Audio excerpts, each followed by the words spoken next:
Okay, those are your objectives. All right, so the pancreas. What's the anatomy? Where does it lie? Okay, lies in the epigastrum, retroperitoneal, composed of the head, body, tail. The head is what sits in the duodenum in that curvature. Okay, actually it's connected to the duodenum by that sphincter, or by the ampulla of Vater and the sphincter of Oddi. There's two main ducts.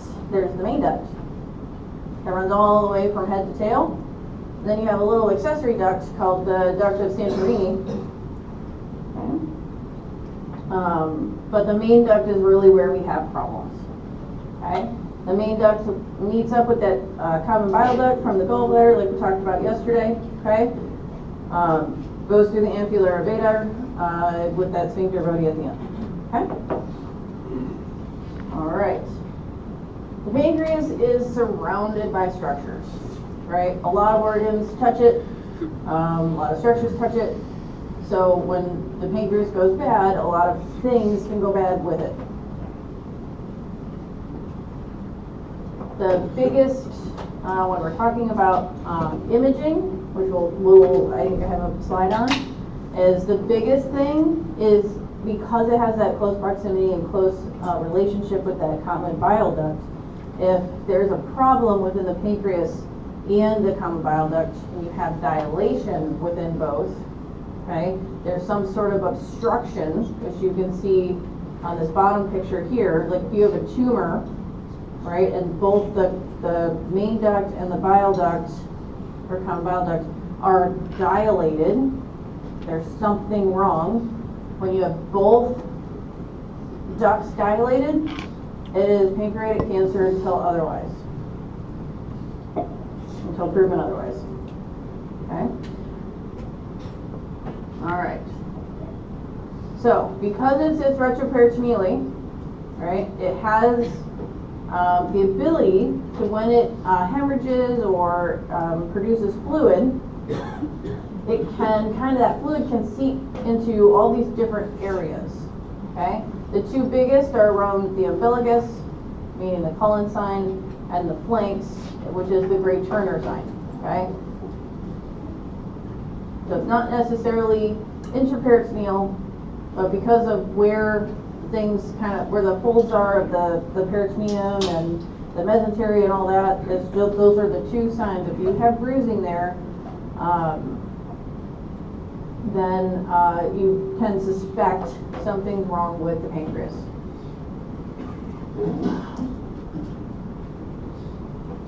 Alright, so pathology review. You have endocrine and exocrine cells. Endocrine is the islets of Langerhans. Okay, those are your beta and alpha cells, your glucagon and insulin cells. So when you have diabetes, it's an endocrine problem. Okay, your exocrine, your acini. Okay, these are your secretion of your digestive enzymes, your pancreatic fluids, your electrolytes. So when you have pancreatitis, right, you're not digesting correctly. The pancreas, the exocrine cells of your pancreas are really inflamed. You have problems, that's why you have amylase lipase, and those are the two main ones that we measure in terms of how we diagnose exocrine or pancreatitis type problem. So that leads us into acute pancreatitis review. I think you guys talked about this in GI already. Okay, so a lot of this should be review. Okay, very common disease. There's two different types of etiologies. It says biliary and alcohol because those are the two main issues, but think one is obstruction and one mechanical, and one is medical. Okay, so when you think of biliary pancreatitis, think gallstones are involved. Okay, so if you have gallstones on the ultrasound or CT, as well as your liver function test being abnormal, think mechanical, think gallstone pancreatitis. Okay. We'll go over the medical terms in just a minute. Really, overall mortality rate pretty low, 2 to 5%, but it really depends on the type and the chronicity of it. If it's a chronic one, then it really depends. Okay.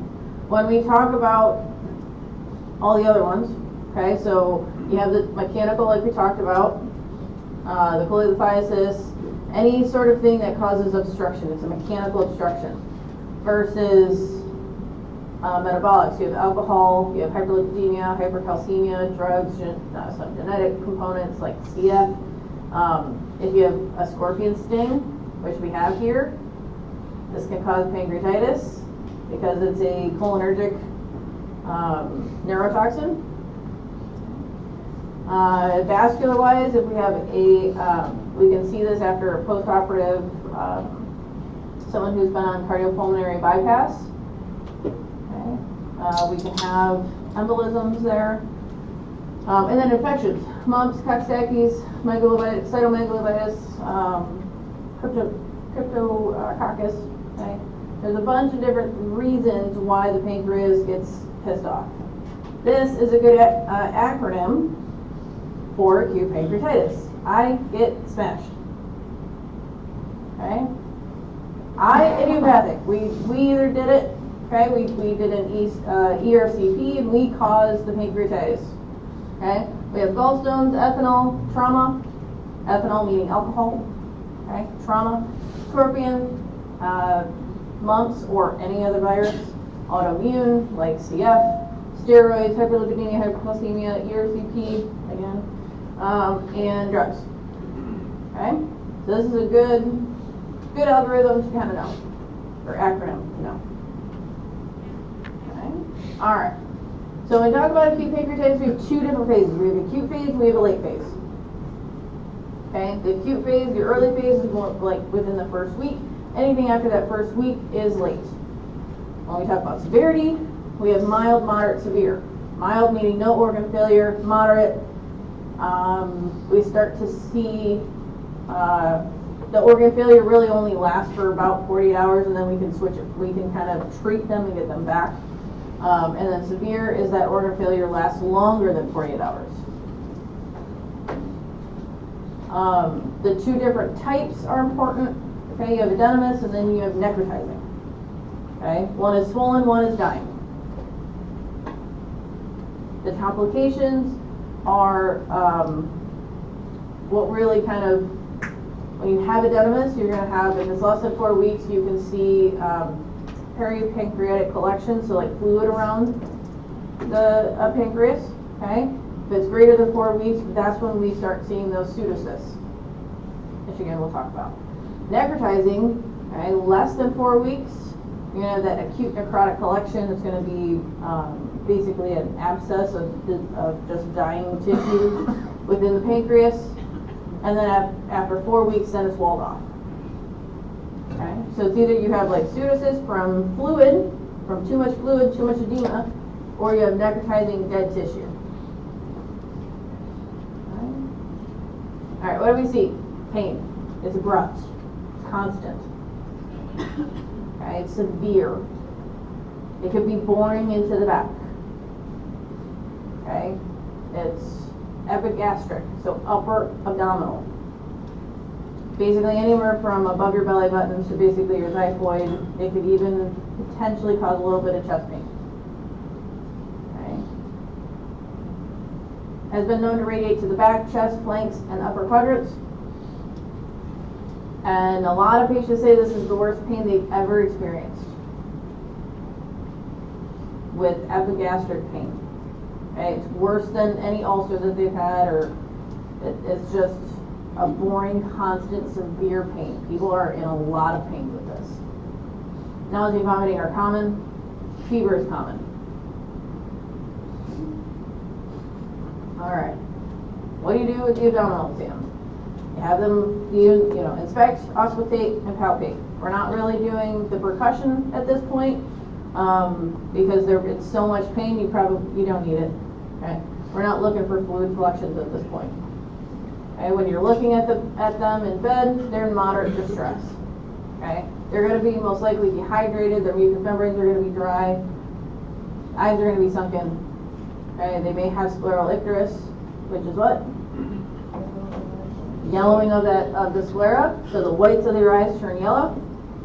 Okay, with the abdomen, it most likely will be mildly or moderately distended, but it's going to be symmetrical. It's not just going to be one side or the other. It's going to be kind of looking like ascites, but it's just swollen. Okay, and you may have that Cullen or Gray-Turner sign. For auscultation, okay, you may have decreased breath sounds bilaterally on the lower bases because the diaphragm is irritated from it being in close proximity to the pancreas. Okay, they may be in an ileus, okay, a non-surgical ileus. Basically, because of where the pancreatic fluid and inflammation can touch all around the intestines don't like it and they stop working. Okay. If you do percussion, you may hear tympany, okay, because you're an ileus. Their bowels are not working, they're going to be filled with air. Palpation, diffusely tender, most likely rigid, and with involuntary guarding. Okay. And because of them being dehydrated, you're going to have that loss of skin figure, you're going to have tenting of the skin.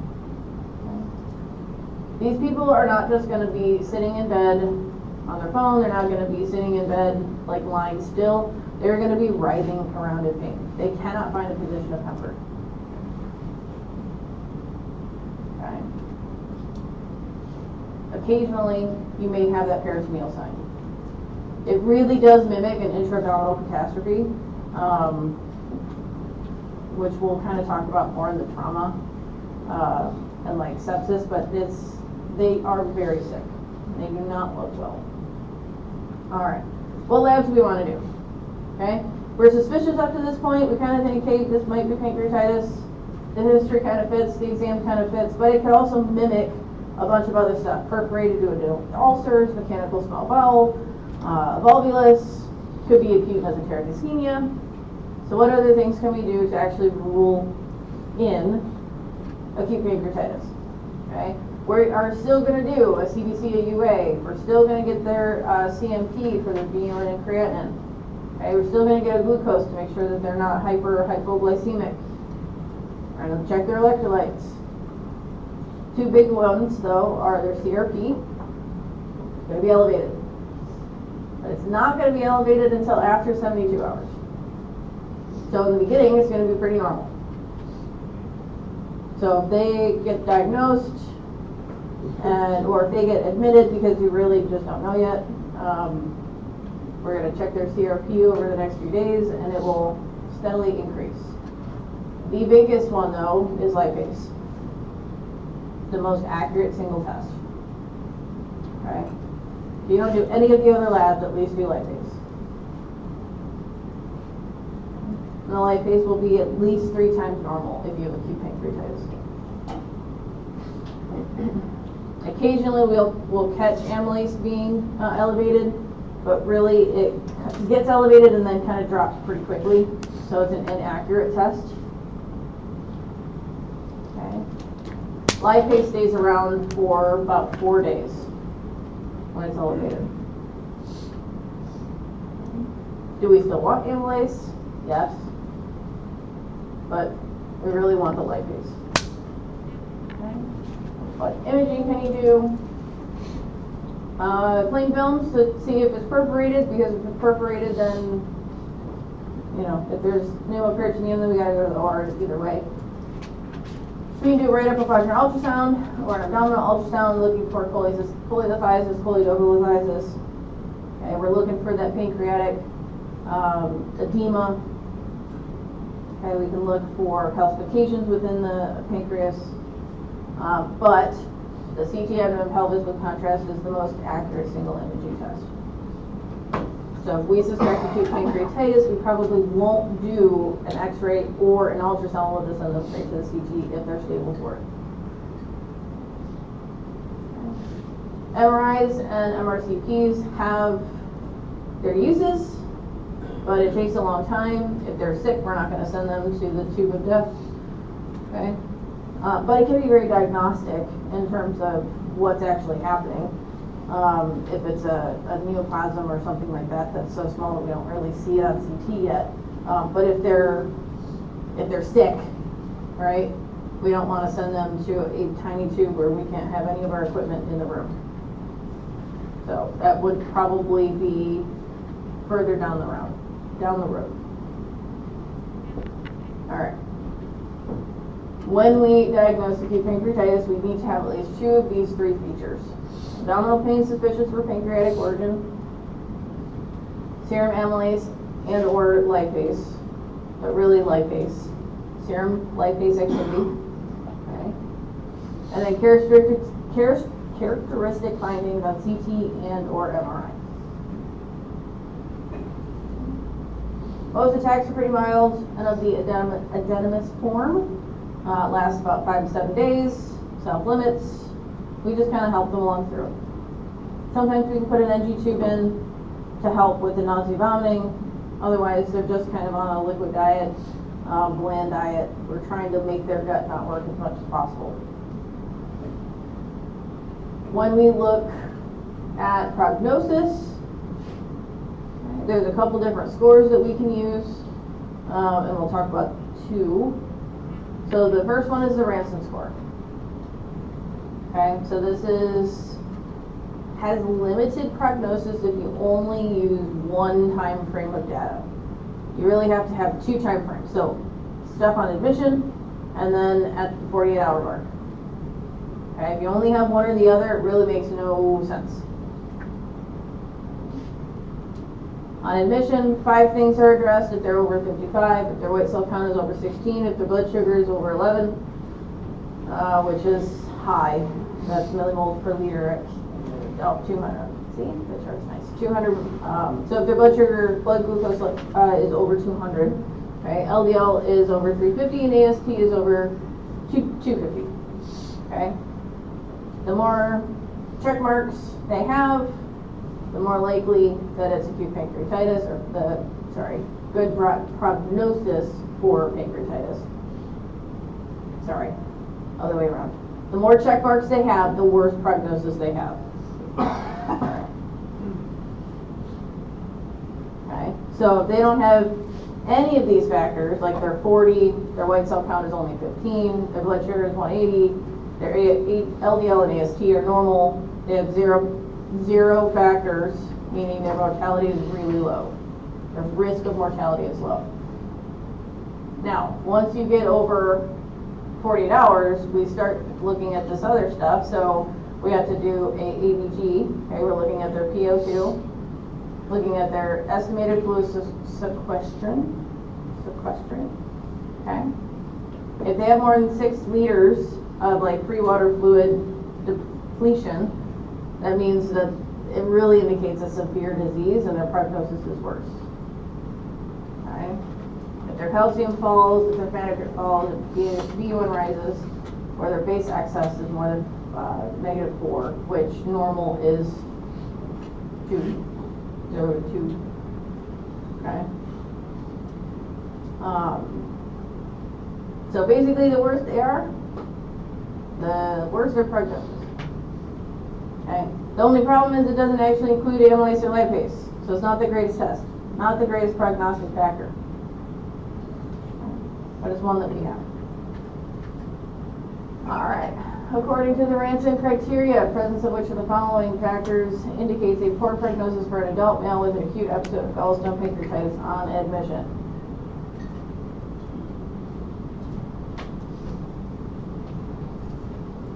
Okay. Who wants 1, 2, 3, 4, 5. Good. 2 is correct. Okay. Do you have a white cell count over 16? Worse prognosis. Okay. All right. So the BISAP score, this is the bedside index of severity for acute pancreatitis. It's kind of fallen out of favor. It's not the greatest anymore because now we have the SIRS criteria and the SOFA criteria. Okay. But the bedside or the BISAP takes your BUN, takes your kind of GCS. Are they disoriented? Are they lethargic? What's their mental status? Okay. They look at SIRS, so systemic inflammatory response syndrome, which at the bottom I have the actual criteria. Okay. If they're older than 60, and if there's a presence of fluid in their lung or around their lungs, so pleural effusions. Okay. Again, because the SIRS is so good and the SOFA is so good, we really don't use the bedside index anymore. I'm not going to make you know SIRS or SOFA. SIRS you should know, but I'm not going to test you on it. Okay? If you were going to be working in a hospital and or clinic, you really should know what SIRS is. Okay? So if someone comes into your clinic having any, like, more than probably two or three of those, then your likelihood of sending them to the ER is very high. All right. What do we do for treatment? Resuscitation. Okay, we have to resuscitate them. They're going to be dehydrated from not eating and vomiting. Okay. A lot of times it takes a lot of fluid. Okay, they may require upwards of 6 liters of some sort of solution. It says NS, LR, plasma light would probably be best. LR would probably be second best. NS would probably be third best. Okay, this is over the first 24 hours. What we're trying to do is improve their urine outflow, improve their heart rate and BP. We're trying to stabilize them. Because blood glucose is pretty, integral to the pancreas, controlling your blood glucose levels can be difficult. If they're in a hyperglycemic state, putting them on an insulin drip may be necessary. If they're hypoglycemic, we may actually have to put them on a dextrose drip in addition to their other fluid. Narcotic analgesia is essential. Treat their pain.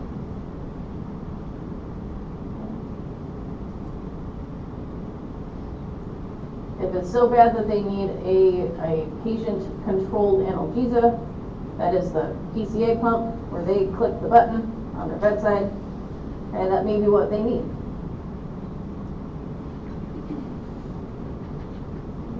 Very, very effective, very safe. We can put a lot of controls on that PCA to where they only click it, and drugs are only administered like every 10 minutes, and so much of that drug every 10 minutes, and if they max out, then they can't get the button anymore.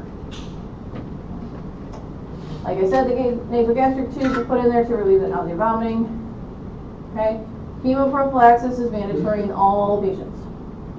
And when I say chemoprophylaxis, it's not just DVT, but it's also for anti-secretory medication, so like a PPI. They're going to be on a IV PPI until they can tolerate a pill.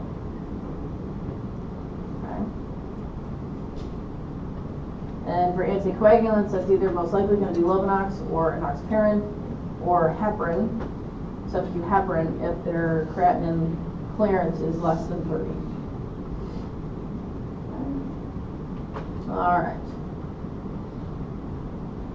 This lovely chart, for any of you who like algorithms, sure, I'm not going to test you off of it. Basically what we just talked about. But for mild edematous type of pancreatitis, it normally resolves in 2 to 3 days. We advance the diet as tolerated.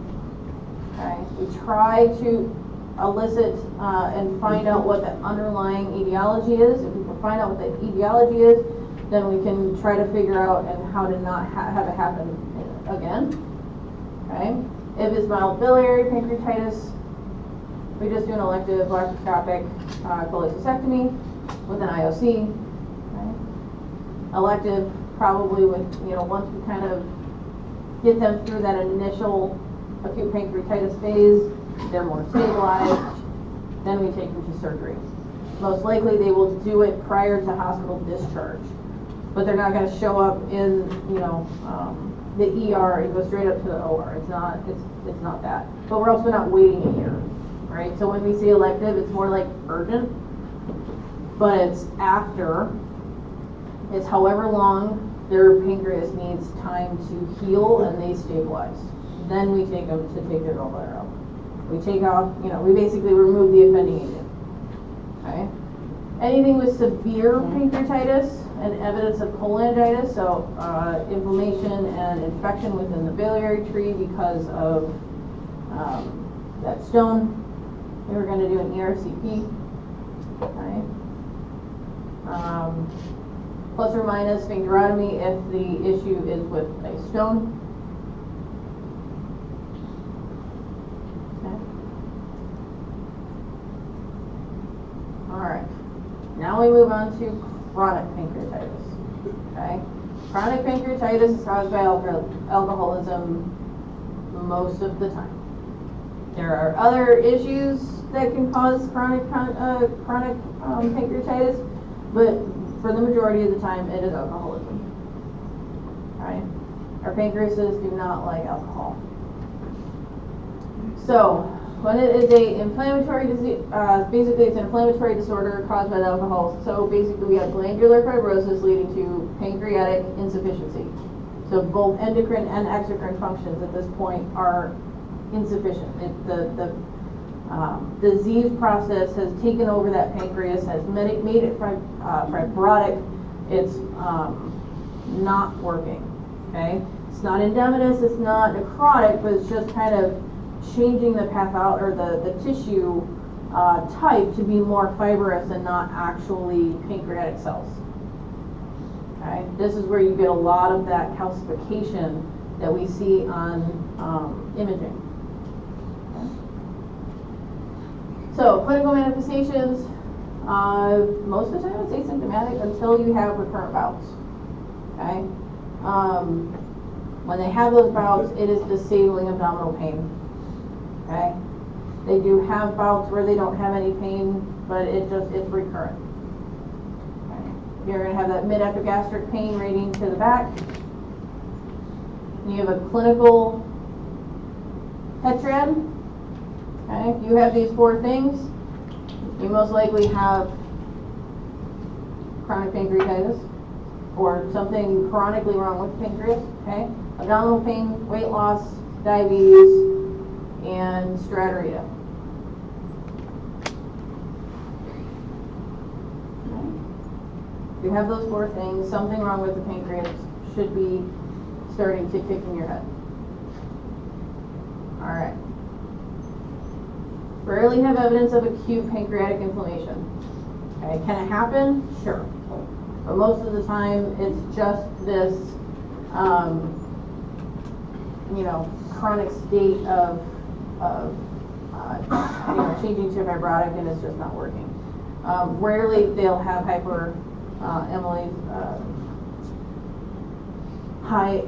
amylase, rare. Okay, if they do enter an acute on-chronic phase, you may see that. Okay, you really want to gauge their overall function. Like, what is their kidneys doing? What is their liver doing? Are they malnourished? Okay. And we can do that by looking at their hemoglobin A1C. We can look at their fecal estolase, so doing a fecal study to see how their exocrine function is.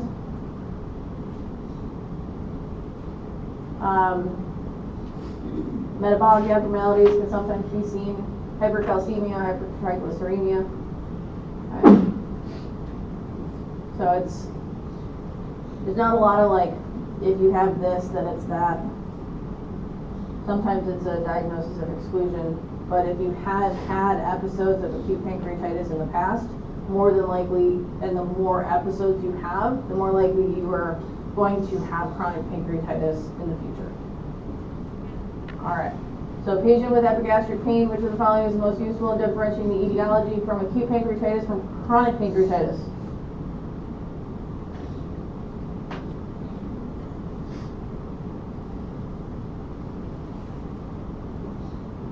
Anything? Do you think both will have stratorrhea? Yeah, they can. Acute pancreatitis can have stratorrhea. Abdominal pain that radiates to the back? That's both. Diabetes? You know diabetes in both, right? Yeah. let's skip number 4. And weight loss. Do you think you're going to have weight loss with acute pancreatitis when you can't eat? Yeah. You're going to have weight loss with acute chronic pancreatitis? Yeah. Yes. So, number 4, elevated serum amylase and lipase you really only see in acute pancreatitis. Not going to have those enzymes elevated in chronic pancreatitis. The only caveat is if they're in acute on chronic pancreatitis. Okay, they have an underlying diagnosis of chronic pancreatitis and then they just are in an acute phase. The acute is what causes the amylase and lipase to rise, not the chronic state. Okay, does that make sense?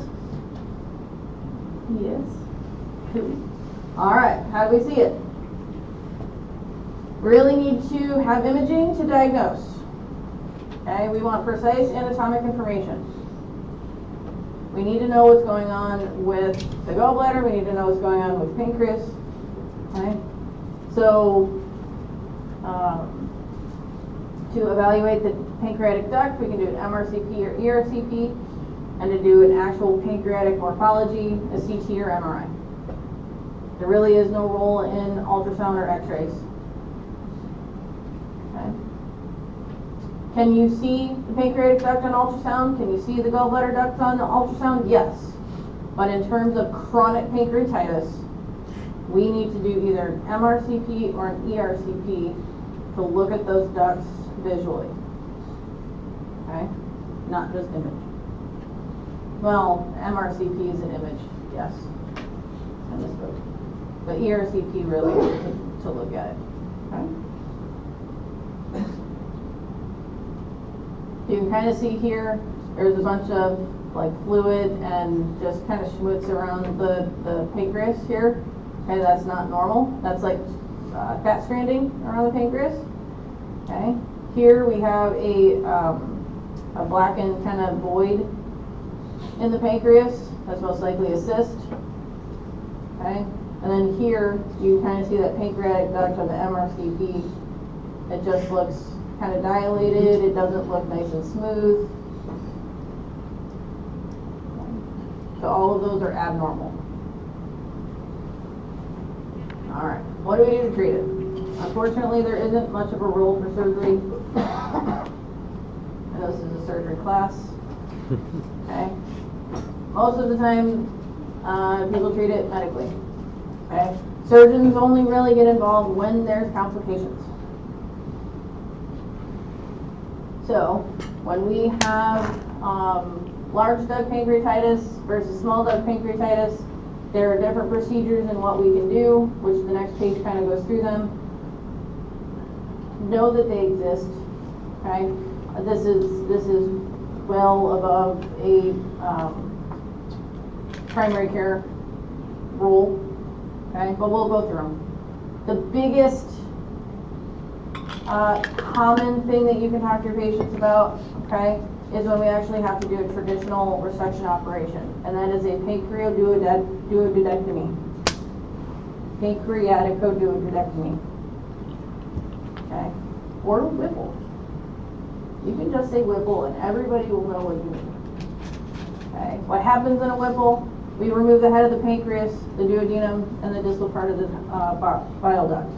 Most of the time, they will also have their gallbladder taken out as well. Okay? If they fail medication management, we've already done a Whipple, okay? We've already taken the head of the pancreas.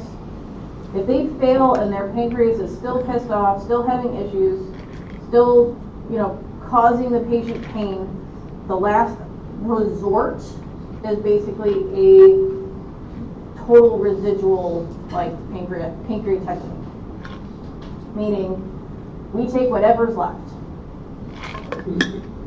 Okay? Whatever's left of that pancreas, we take. Meaning, they are going to be dependent on insulin for the rest of their life. We are taking away that exocrine and endocrine function. Okay? They're most likely going to be on insulin and pancreatic enzymes, which is super expensive. Okay? We have to give them that in order to supplement what the pancreas did. They're going to be apt to be malabsorbed, have malabsorption type of chronic issues, as well as that stratorrhea, going to be more prevalent. Okay? So when you see total pancreatectomy, think they failed. They failed medical and or other surgical options. Okay? Very rarely, very, very rarely do we ever do a total pancreatectomy as a first-line surgery. Okay? We're never just going to take the whole pancreas unless we absolutely have to and there's nothing else we can do. Okay? So it's very, very rare. Because we try not to make them insulin and, pancreatic enzyme dependent. It's expensive. All right, so these are the different types. So with a standard Whipple, okay, we took out the head of the pancreas, we took out the basically the duodenum, we took out part of their stomach, we took out their gallbladder and part of their the bile duct, okay, and we basically put the jejunum up to that pancreatic duct. And we also have to attach another part of the jejunum to the stomach where the food actually comes through. Okay. So your food will come through here, but their pancreatic enzymes and bile enzymes will come through this way and kind of meet up with the food at a different point. Okay? That's pretty standard. It takes a long time. If you guys can see a Whipple and can stand there for like 10 hours, I would do it. Okay? Alright, now a fray, basically what they do is you have the stomach, you have the duodenum, but they're taking the jejunum and kind of flaying it open and laying it and attaching it kind of over, like they kind of cut through the duct and kind of make the duct and the edges of the intestines kind of flayed together, okay? And then where the duodenum comes down, you have another part of the jejunum that attaches further down on the jejunum. So your food still kind of goes the same route, kind of, but the pancreatic enzymes will come down through that, okay? I have yet to see this type of surgery. A Bedger, okay, basically they take the jejunum, they cut the pancreas kind of in half, or they take out that diseased portion. You still have a little piece of the pancreatic head, a little piece of the pancreatic tail, so you still have a little bit of the exocrine and endocrine type of functions, but the jejunum is kind of in line with that duct. Okay. Again, food is rerouted to a part further down, and the enzymatic type of juices will kind of go through that part of the jejunum and then down and meet up with the food later. Okay. The pesto, kind of same thing, right? Same thing, almost the same as the fry, but just a little different. Okay. I've yet to see fray, burger, or pesto. Whipples are normally what we do. Whipple is very also closely linked to Roux-en-Y, what we see when we do bariatric surgeries. Okay. But the Whipple is the first one. All right. What other complications do we see? Okay. When acute pancreatitis fails to recover after a week, we can start to see pseudocysts. Okay. Basically, that edematous type of fluid kind of just forms a nice cyst. Okay. It could be asymptomatic, all the way to very painful. Okay. If it occurs, which it commonly does, with a duct, then it complicates that surgery, whatever surgery we do, because we have to take care of that cyst when we're trying to take care of that duct. Okay.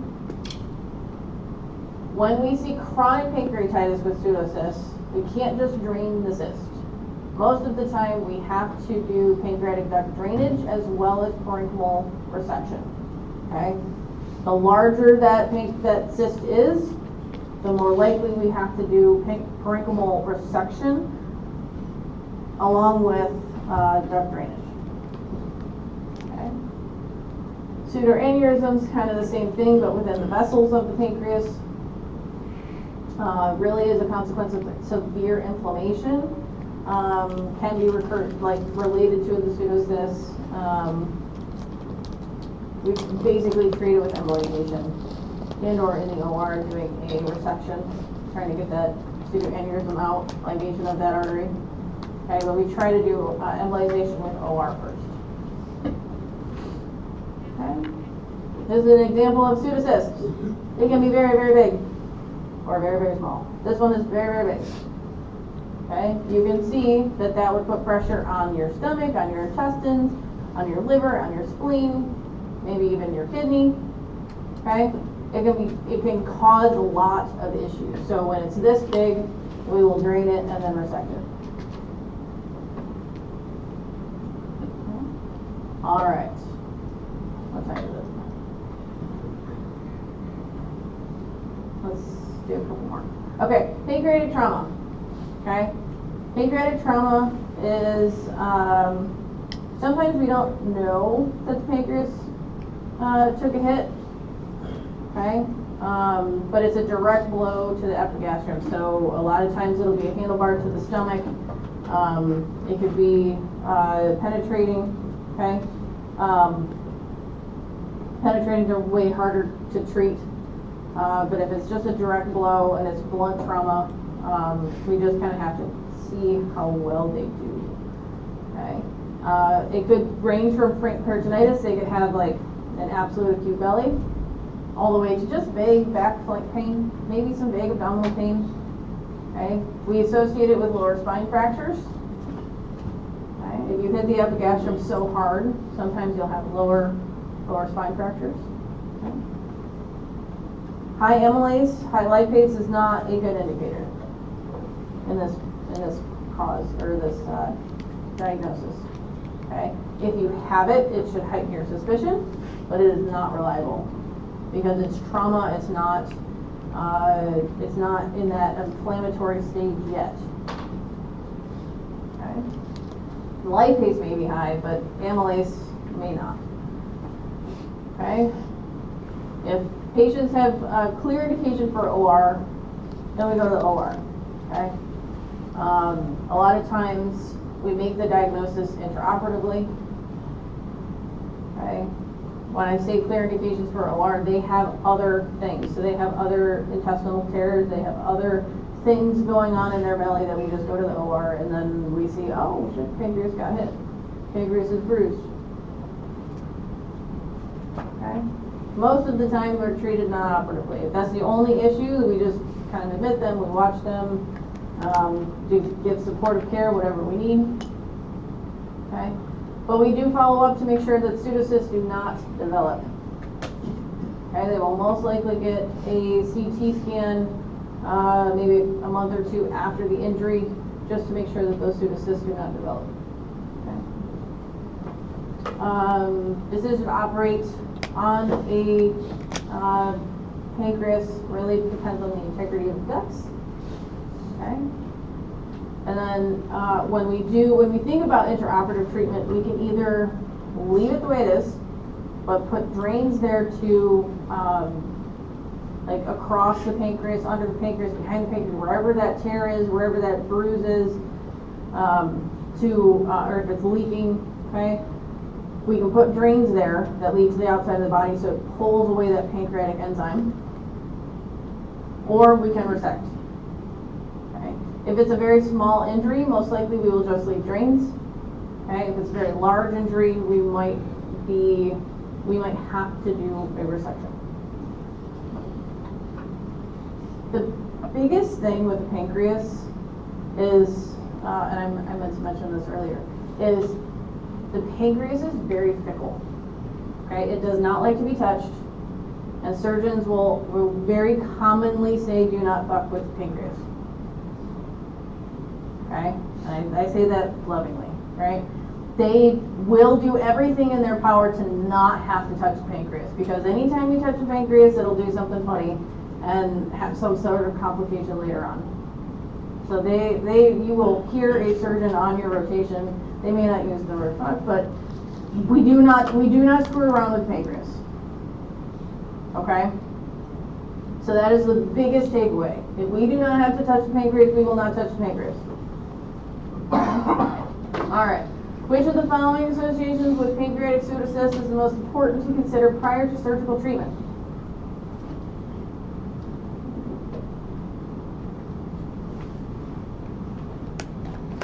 What is the most important thing we want to know? Two. Anybody want one? Two. More hands. Cool. 2, 3, 4, 5. Great. Yes, we want to know what that duct abnormality is. Absolutely, because if there's a duct abnormality, that will significantly change what we do surgical-wise. All right. Let's take 10. Pancreatic cancer takes a minute. It will not go away. Systemic corticosteroids don't help. Like nothing helps. Okay, it's because of that biliary backup.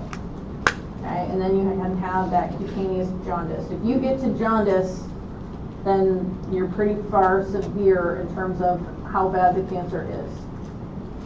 Okay, anorexia weight loss is also seen. We have this sign that Curie-Poisser. What? How do you say it? Crevassier? Sure, I love it. I've never been able to pronounce that word correctly, so we're going to go with that. That's lovely. But it is a palpable non-tender gallbladder. Okay, if you have jaundice and you can feel the gallbladder and it's not painful, then you have a positive sign. Okay, if it's tender and palpable with jaundice, probably not cancer. Probably you have some sort of infection going on, like cholidocco or cystitis or cholangitis, something like that. Okay, but when it's non-tender, normally when we start getting into the cancerous type realm. All right, bilirubin is off the chart. Okay, what's a normal bilirubin level again? Around 1. Averages of 18. Okay, their bilirubin is through the chart. Okay, always have to treat, or always have to just look for acute pancreatitis, look for that lipase, but it's going to be normal. Okay, we want to know if anything other than the gallbladder is going on, so we still want to do those liver enzymes, ALK Phos. Okay, bilirubin. We still want to look for other things just to make sure that other things aren't happening along with it. But when you see that bilirubin level averaging of 18, very, very high, then this should be the #1 diagnosis until we can rule it out. Okay? All patients get a CT scan. This is a CT out of the pelvis with IV contrast. Okay? Pancreatic masses are shown in 95% of cases.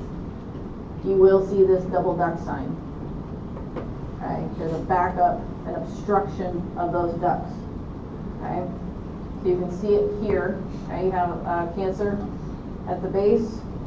This duct is dilated. This duct is dilated. Double duct sign. Okay. Here, you have dilated gallbladder. You can't really see the cystic duct on this particular slice, but you can see that the duct within the pancreatic head. Or sorry, that's the mass.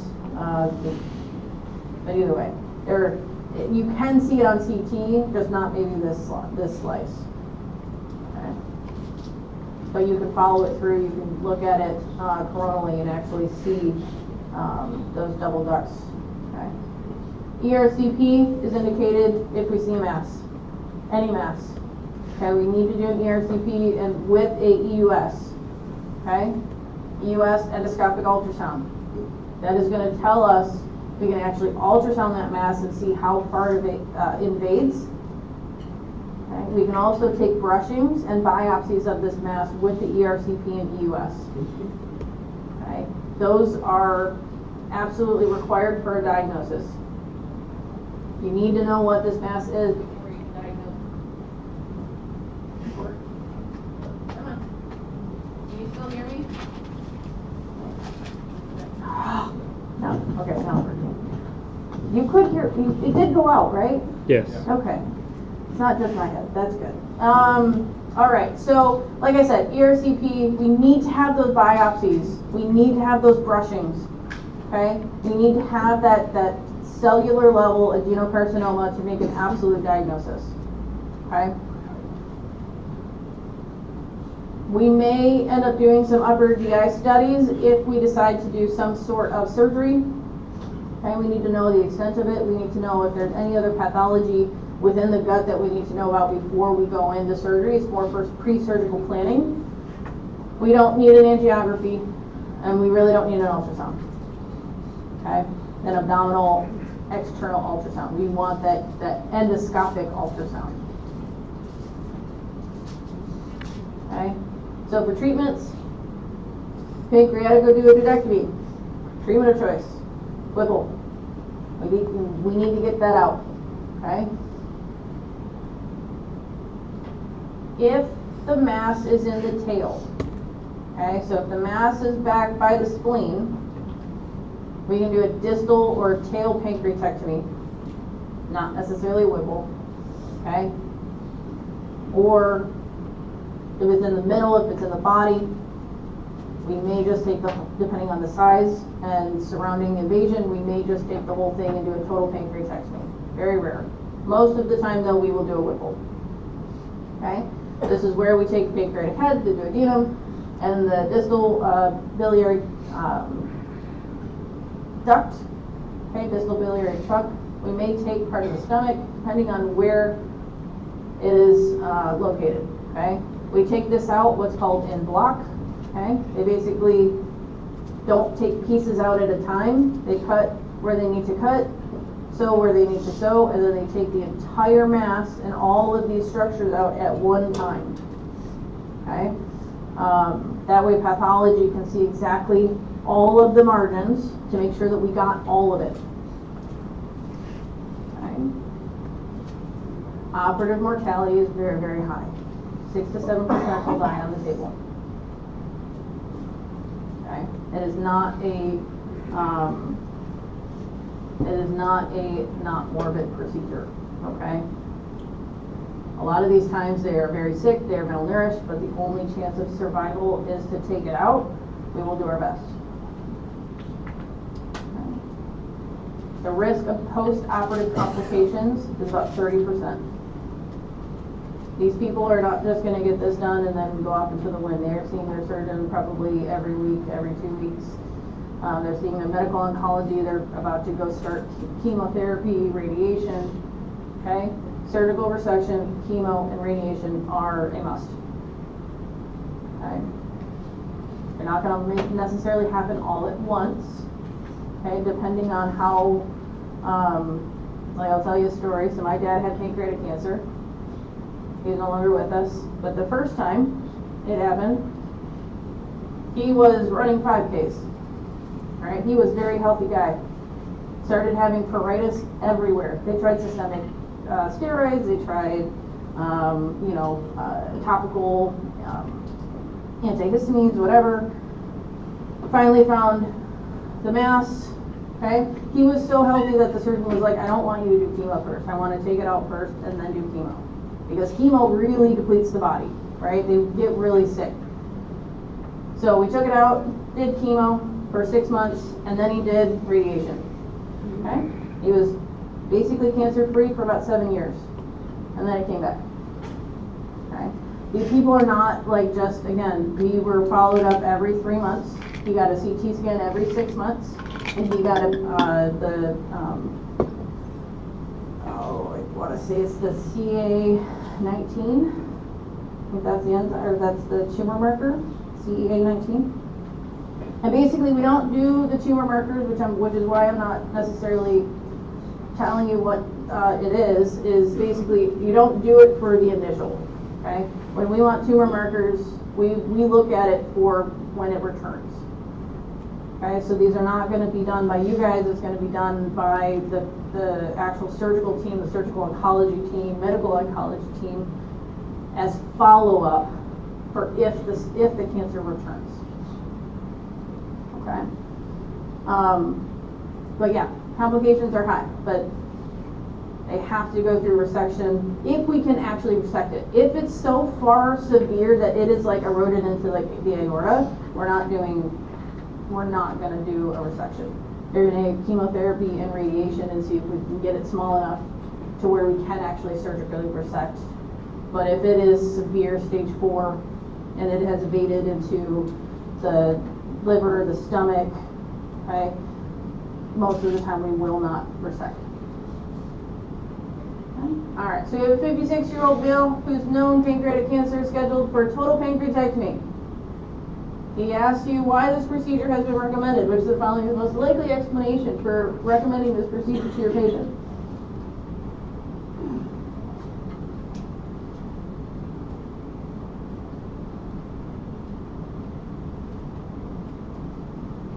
Okay, who wants one? Pale Whipple. Okay, who wants 2? 3? 4? 5? So 1. Okay, they're Pale Whipple. Alright. So some other things that can be caused issues in the pancreas. We have insulinomas. Okay, it's a functional pancreatic neuroendocrine tumor. So if you have somebody who bizarre behavior, memory lapses, unconscious, palpitations, sweating, tremulous, they have these hypoglycemic episodes. Like everybody can kind of have a hypoglycemic episode, but these are like pretty severe and they happen all the time. Like we can't do anything in order to keep them under control. Most of the time they have this neuroendocrine tumor that's producing insulin. Okay, an excess of insulin, and they have to eat in order to keep their insulin in check. They gain weight. Okay.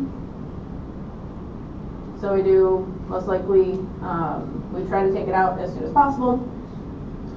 Now, we do have a diagnostic criteria called the Whipple triad. Don't get that confused with the Whipple procedure. Okay, but the Whipple triad, you have hypoglycemic symptoms produced by fasting. The glucose is below 50 during these episodes, and as soon as we give them IV glucose, their symptoms resolve. Okay. So there's a couple different things that we can do to help diagnose. Other than that, we can do a 72-hour monitor fast. They're in the hospital, we're monitoring them. We're looking for glucose, insulin, C-peptides, proinsulin, and beta-hydroxybutyrate. We test that out every 6 hours, and we kind of just look. Okay. If we find it, we got to get it out. We want a complete excision of that tumor. Any leftover of that tumor is still going to produce that excess insulin, and we didn't do anything then. Okay. If it's a solid, small, well-circumscribed, solitary tumor, we can just enucleate it. We can just get rid of it. Okay. If it's a tumor in the body or the tail of the pancreas, we normally do a open or laparoscopic distal pancreatectomy. Okay. If it's in close proximity to any ducts, we do an anatomic resection. Okay. It just depends on where it is, depends on how much we take or what we take. 3% of patients will develop a recurrence, and 2% of patients, of all patients, will die because of this disease. We already talked about a gastroma, just a little review, okay, because these are a pancreatic neuroendocrine tumor, most likely common in the NEN1s, okay. We have the gastroma triangle, right? This is where they like to live. So we have the neck of the pancreas, we have the junction between the second and third portions of the duodenum, and then we have the cystic and common bile ducts. So this is the triangle in which they love to live. Okay, you're going to have abdominal pain and diarrhea in 70% of cases. Again, you're going to have that refractory peptic ulcer disease. Okay, again, this should be review. I know this is review, we already taught it. Okay, serum gastrin level, fasting serum gastrin level, greater than 1,000. Anybody who gets diagnosed with an NEN1 should be screened for this. Okay. You also want to be looking for Any parathyroid adenoma, hyperplasia, so we look for hypercalcemia, we look for anything else that is associated with MN1. Okay. Okay. Surgical resection is the treatment of choice.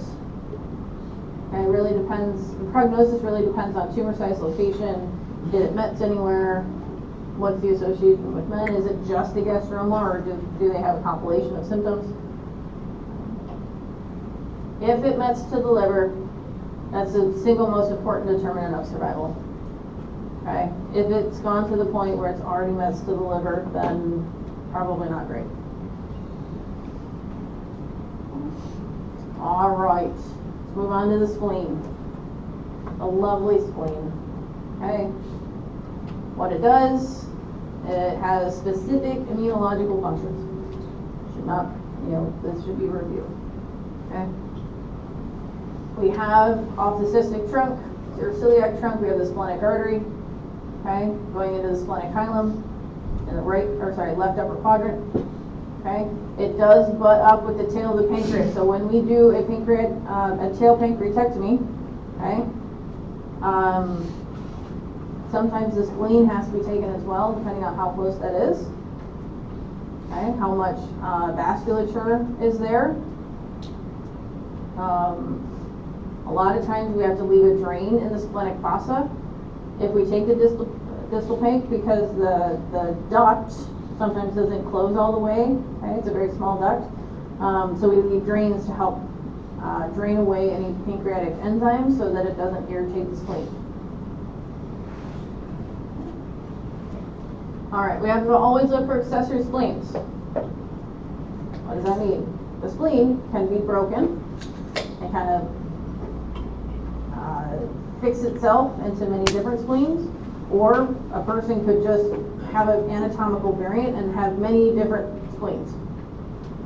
Okay, so an accessory spleen, you have one major spleen and then you have an accessory spleen. So when we have splenic diseases like ITP, other splenic diseases, which I'm not going to get into, you're going to get into that with hematology. But if we take one, like we find one, right, to fix the problem, but then after post-op they're still having problems, most likely they have an accessory spleen that we missed. Okay? Spleens can vary in size and be enlarged for various different causes, very high vascularized, very frequently injured in trauma. Okay? It's protected by ribs, basically 8 through 10 to 12. But also, if the ribs are broken, it will puncture and rupture the spleen. Okay. Those are the functions, major functions, hematologic and immunologic. Okay. Those should all be reviewed. All right, what do we look for? So we have labs. There really isn't any one specific lab that really is like, yep, that's the spleen. Okay. We do CBC, trying to look for anemia, we look for thrombocytopenia, maybe thrombocytosis, increased reticulocytes if they're increased in mature or immature cells being pushed out because the spleen is sick. Okay? Really, it depends on what diagnosis you're looking for, but you may actually have to do a hemoglobin electrophoresis in order to find some of those splenic diseases like thalassemias and all of those types of things. Okay. Imaging, we love ultrasounds for spleens. We love chest, abdomen up x-rays. We can see the splenic. So this is a kind of like a KUV. Okay. But you can see this huge organ here, this huge shadow is the spleen. Okay, that's a very enlarged spleen. Okay. You can also see it on CT here. Okay. So CT here, very vascularized.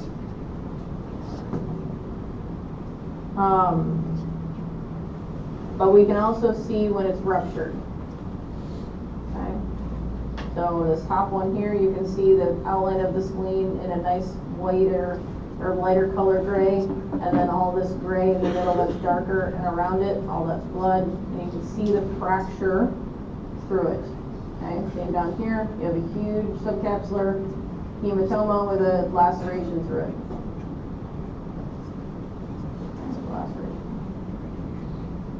So CTs are great. We can do MRIs, but again, if the spleen is bleeding and they're bleeding out, we're not going to wait to do an MRI. A lot of times we won't even do a CT if they're bleeding out and they are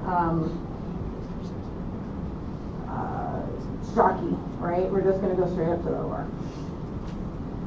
Okay. All right. Some terminology.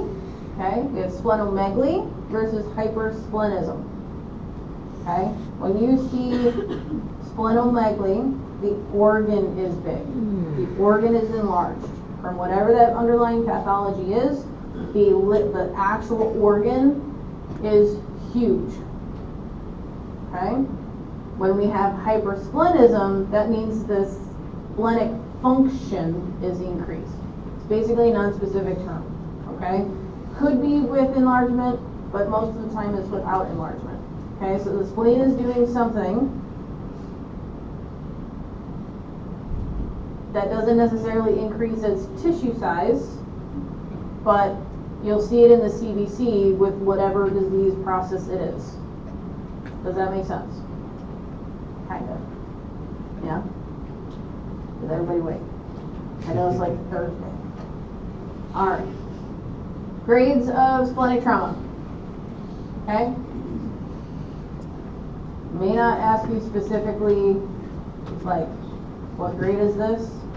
But this is a very important thing to know. This will not be the last time you see this chart.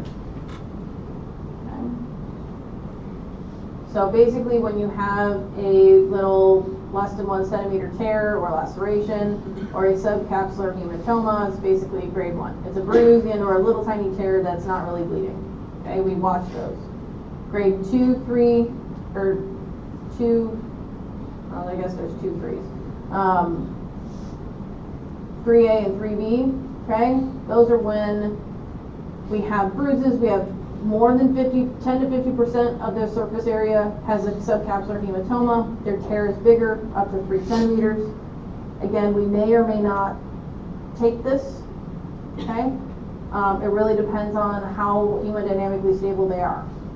The higher the grade, okay, mainly up to grade 4, we can get IR to maybe embolize, okay, or we go to the OR and we take it out. If it gets up to grade 5 and they're hemodynamically stable, but this is like a shattered spleen. Okay, it is shattered, it is in multiple pieces. We are not going to try to put it all together. So we could, if we can, actually embolize the splenic artery and vein, or we go in and take it out.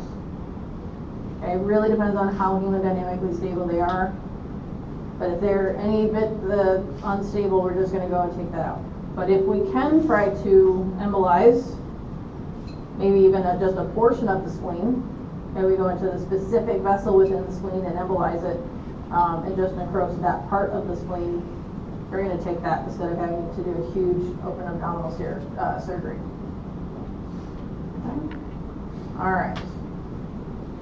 So there are a lot of different types and reasons for doing a splenectomy medical-wise. Okay, I am not gonna make you know all of those. Those are all medical. Those are all heme. Those are not me. That's when you go to hemonc. That's your hemonc class.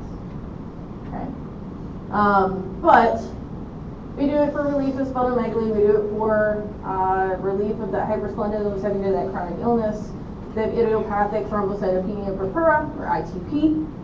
Okay.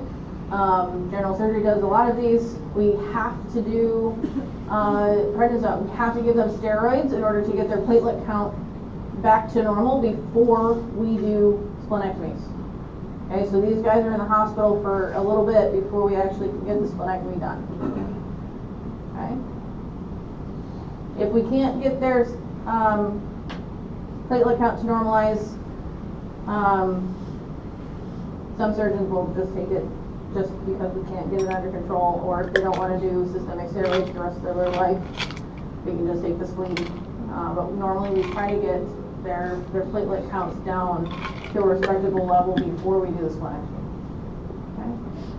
In terms of trauma, we can either do a diagnostic laparoscopy, so like with cameras, or the exploratory lap. Okay, so diagnostic laparoscopy, think CAD cameras, okay? Exploratory is open. So if we have blunt abdominal trauma, diffuse peritonitis, and or hemodynamic instability, so plus or minus that curve sign, we're gonna go. Okay. They have non-op failure or non-op management, so we tried doing IR, or we tried doing TXA, or we tried doing something else, which is, observing them. If they're continuously bleeding, continuously in shock, we will go and take the spleen. We try our hardest not to take the spleen in a kid. Okay, we want them to have those immunological. We don't want to take those away. We want to kids. We try our hardest to not take the spleen. About 90% of kids will be treated non-operatively. Around 50%, so give or take, for adults. Okay, really just depends on what we have. Can we do IR for embolization? Okay, really depends on if they decompensate or if they're stable or not. Any signs of instability, we're going to just take this way. All right. So we went the non-op route. How do we know it failed? Okay, everybody look at this CT up here. This A. Okay, everybody see that the arrow sign pointing to that little white dot in the middle of the spleen? Oh. Everybody see that? Okay, that is called extravasation. Okay, this is a CT contrast with like CT with contrast. Okay, that contrast is sputing out of a vessel that is broken. That is extravasation of a vessel. That is a vessel that is cut, lacerated, torn, whatever, but it's bleeding, actively bleeding arterial blood. Okay, that is a failed non-op, and we have to take that out, and or go to IR. Okay, that's small enough, we could probably try IR. But given the surrounding capsular hematoma, and if they're unstable, we're just going to go to the OR and take that out. Okay. The second one is blood that we see within the pelvis. These are the hip bones. Okay, hip bones. So you shouldn't see this gray blob that is blood within the pelvis. Okay.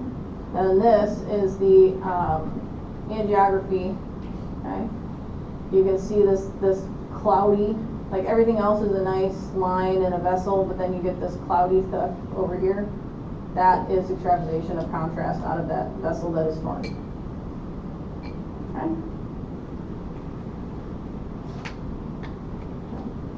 And what that, it does say pseudoaneurysm, but I'm going to guess it's that up there. You have a little light bulb looking thing sticking off the vessel. Okay. So all of those we're going to go to the OR. So you have a 21-year-old male who's brought to the emergency room after being struck in his left chest with a baseball bat. Just clinical suspicion of hypothalamic injury. Presence of which of the following is the most likely to indicate alternate diagnosis?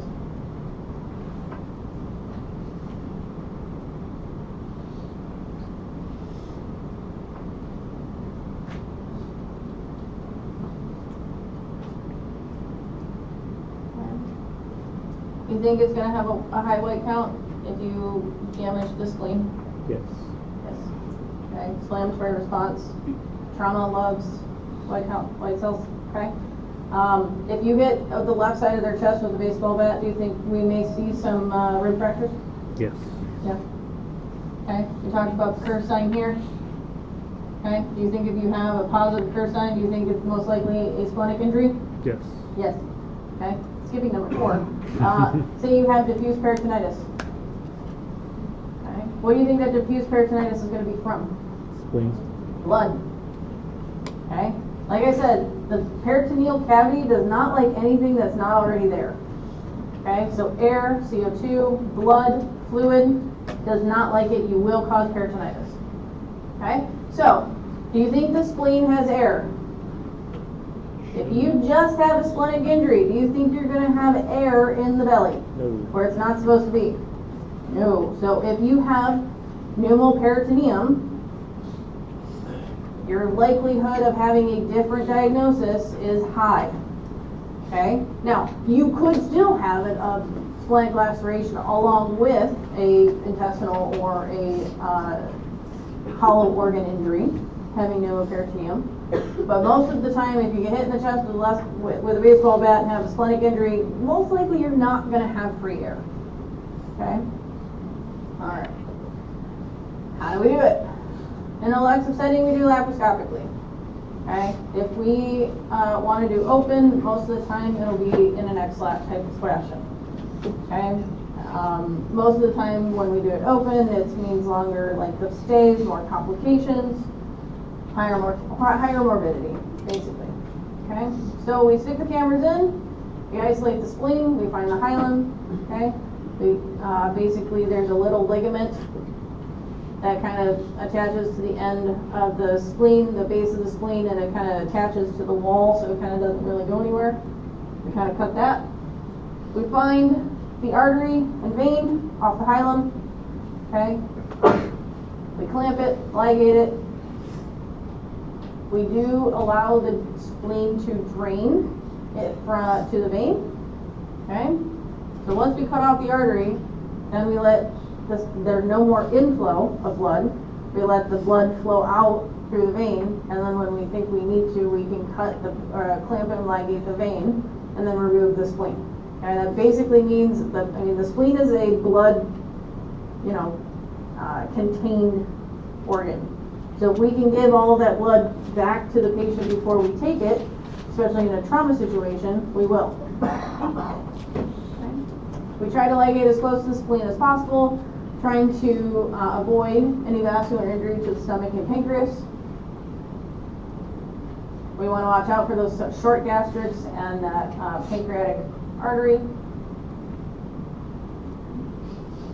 And then we really try to prevent, we visualize that pancreatic tail so we don't cut it. We take it out. We try to take it out in one piece. But if it's shattered, then we do our best. If it's shattered and we leave a little splenic piece behind, the risk of an accessory spleen developing is higher. All right. So we talked about splenectomies. Now we're going to talk about splenorapies and percutaneous drainage. Okay? Splenorapies is kind of rare, but it's basically we have a part of the spleen, let's say the distal pole is just off, we can do a distal pole splenectomy, and then we can try to cover the end of the spleen, so we're not doing a full splenectomy. Okay, we can try to cover that raw area with something, whether it's hemostatic agent, a gauze, whatever, we're going to sew it and try to repair the spleen as best as possible to leave whatever we can. Okay? If the bleeding is too bad, then we will just take it out. But this is, splenorrhaphy, I've never seen it. Normally if it's injured that bad, we just take it out. Okay? If you have a pyogenic abscess, okay, so these are abscesses within the body of the spleen. Okay, most of the time we want to do antibiotics, IV antibiotics, and a total splenectomy. We don't want to drain these in adults. We just take them out. But for kids, okay, if they are immunocompetent, so they are not sick kids, okay, again, we will attempt everything in our power to leave a spleen in a kid. Okay, these are the people that we will try to do in a drainage on, a percutaneous drainage on. Okay, we'll give them IV antibiotics. They're going to be in the hospital, and we will try our best to not have to take the spleen if we do not have to. Okay, if they're immunocompromised and they're just getting sicker and sicker, then we'll probably take it. Okay, but if they're not sick, they're immunocompetent kids, we will try percutaneous drainage first. Okay. Alright, 6-year-old patient, left upper quadrant pain, fever, hemodynamically stable, is found to have a large splenic abscess. Which of the following is the best treatment for this condition?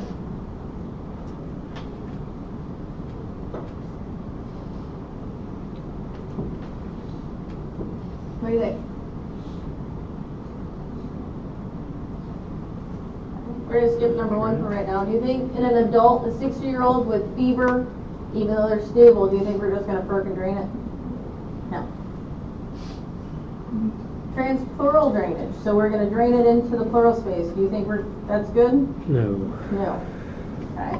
Splenography. Is there an actual hole in the spleen? Like, are we going to try to repair it? No. No. Do you think antibiotics alone are enough to fix a pyelogenic spleen?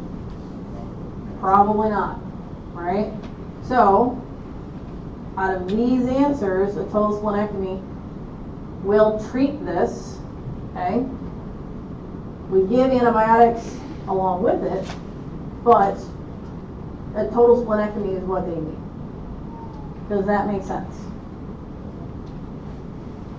I'm not hearing very confident answers. Yeah. Yes? Make sense? Okay? Alright. So what are some post-operative complications when we have to take the spleen? The whole thing. Okay? The biggest one is overwhelming post-splenectomy infections. Okay? Why? Because we give vaccines that live in the spleen that are against encapsulated bacteria. Strep pneumoniae, we have H. flu, we have all the meningococcus. Okay? When we take the spleen, you guys are no longer vaccinated against these bugs that we give to you in childhood. Okay? So, this overwhelming post-splenectomy infection is very, very common. Okay? Or it was until we started giving vaccines before they left the hospital. Okay? If they have a OPSI, we treat empirically. Okay? They come in and they have signs or symptoms of meningitis, H. flu, strep pneumoniae, we're just going to start empirically treating because we know that they most likely do not have the vaccine anymore to help them. Okay? If it is something that we do a elective spleen and we have time beforehand, okay, we will give them the vaccines again, a booster before we take their spleen. If we have to take the spleen emergently, we do it, at least 2 weeks later or at least the day of discharge. Okay, and we give them a solid plan on, hey, these are when you need your boosters, you have to complete a new series. Okay. If we do not, the risk of these bugs attacking them is very high. Okay, these bugs are opportunistic bugs, so that's why we give these vaccines when we do. Okay. The other thing is splenectomies help with platelet, or spleens help with the platelet count. Right? When we no longer have a spleen, we no longer have that buffer, and so our platelets can go exponentially elevated. Okay. I have seen spleen, or I have seen a platelet count in this range. What's a normal platelet count? What's what? Maybe 150, 200.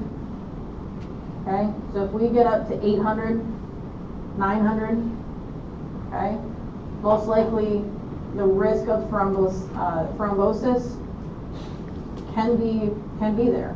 Okay, do you think anticoagulation is going to help with platelets? No. Okay, once they start getting up this high, we just give them aspirin to help prevent thrombosis. We give them an antiplatelet agent. Okay, if aspirin doesn't help bring it down, or aspirin doesn't help with clots or whatever, then we can give them Plavix, but most of the time aspirin is just enough to have that antiplatelet effect so that they don't have thrombosis. Okay? But, so if you see somebody in the hospital who's, a bad trauma or whatever, and you start to see their platelets rise exponentially, okay, always ask, did this spleen come out? Or if we have say we did a full-on embolization of the spleen, okay? Not just a segment of the spleen, but we embolize the entire spleen. Okay, it's that whole spleen is gonna become necrotic. Okay, again, it's no longer working, although still in the body. One, it's gonna be painful as shit. Otherwise, we can see this extreme thrombocytosis in those as well, because they no longer have that spleen doing that function.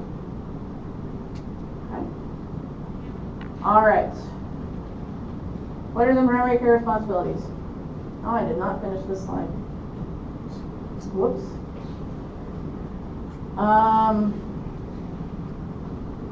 Yeah, I got sidetracked last night.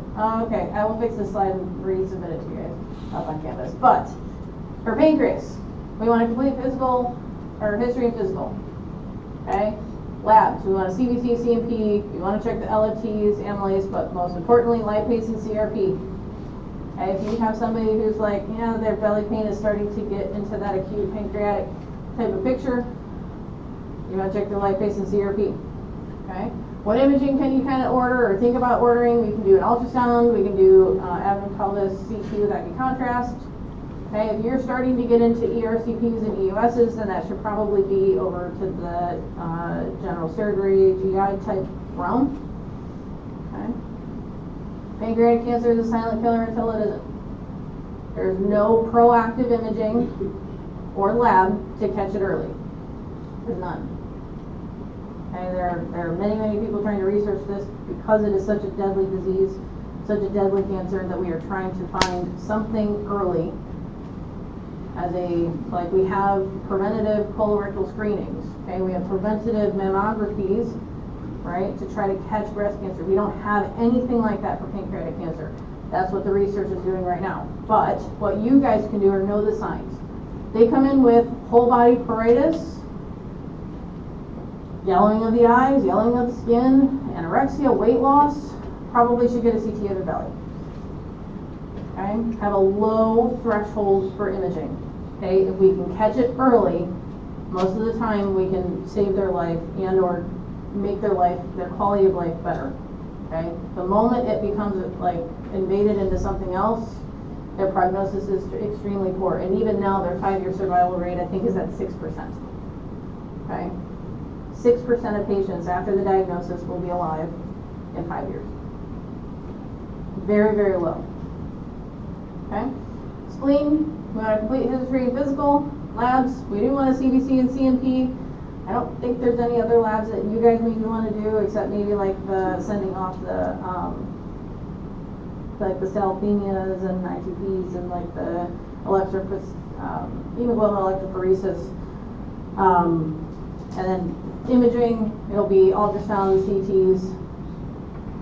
Okay. In terms of any other primary care stuff for spleen, it's all medical, really. Okay. Once you get into knowing what it is, if it's enlarged, you should be watching it. Okay. You should be figuring out why it's large. Okay. If they have mono, cool. Make sure that you follow up with them, put them on, no contact sports until it is smaller. But realistically, you're going to learn more of that in your HEMONC class. Because really, once you kind of figure out why, if there's a reason to take out the spleen, then you send a general surgery. There isn't much you guys do for the spleen other than figuring out why and like what the reason is. I'm not going to be testing you on that. That's a HEMONC class all day long. Cool? Okay, so I'll fix this slide, and I'll probably put it in as an additional slide just so you guys don't have to update another slide deck. But otherwise, that is it for spleen and pancreas. Any questions? No? None? You guys are so quiet. Okay.